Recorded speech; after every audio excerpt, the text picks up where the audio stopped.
What's up, my friends? In this video, we're gonna chat about the 3 different stages of communication in marriage and what you can do to avoid the worst one. But first, I need to make a cup of coffee, so let's go do that real quick.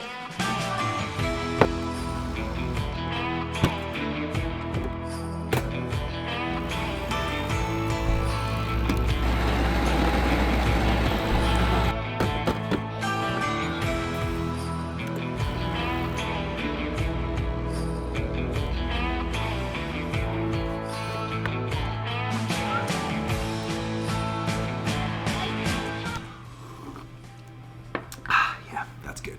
Okay, let's talk about the 3 different stages of communication in marriage. So, as you're probably well aware, communication is definitely one of the most important topics when it comes to your marriage, right? A couple who does not know how to communicate is going to be a couple that really struggles. And whenever my wife and I have spoken with other couples and it's like, hey, what are you struggling with? One of the first things people always talk about is communication. So let's talk about the 3 different stages of communication and how you can really avoid the last one, because the last one is where a lot of people live and it's no fun. The first stage of communication is the proactive communication stage.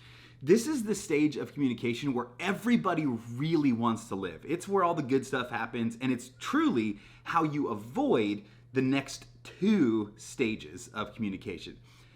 Now, in the proactive stage of communication, it is literally exactly what it sounds like. You are proactively talking about things that you know you need to talk about.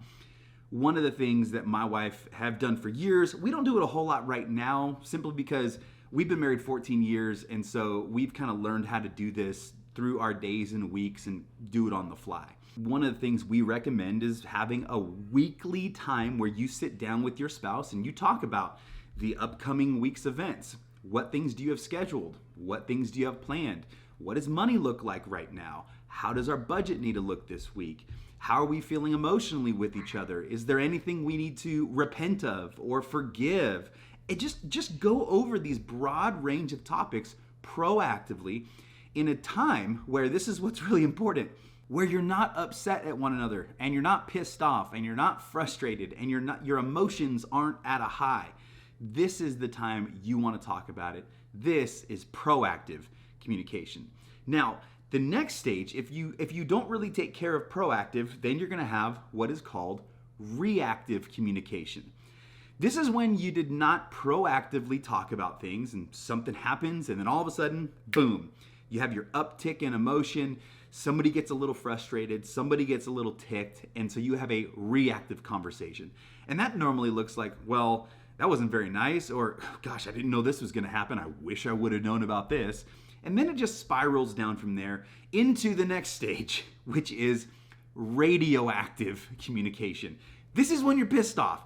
This is when you're fighting. This is when you're arguing. And this is the time when things get said that should not be said because you are at a heightened emotional state. This is the state you want to avoid at all costs. And sadly, this is where a lot of couples live, and it's been normalized as if, oh yeah, every couple does this. No, not every couple does this. My wife and I have been married 14 years, we have 6 kids, and we've never had a radioactive conversation.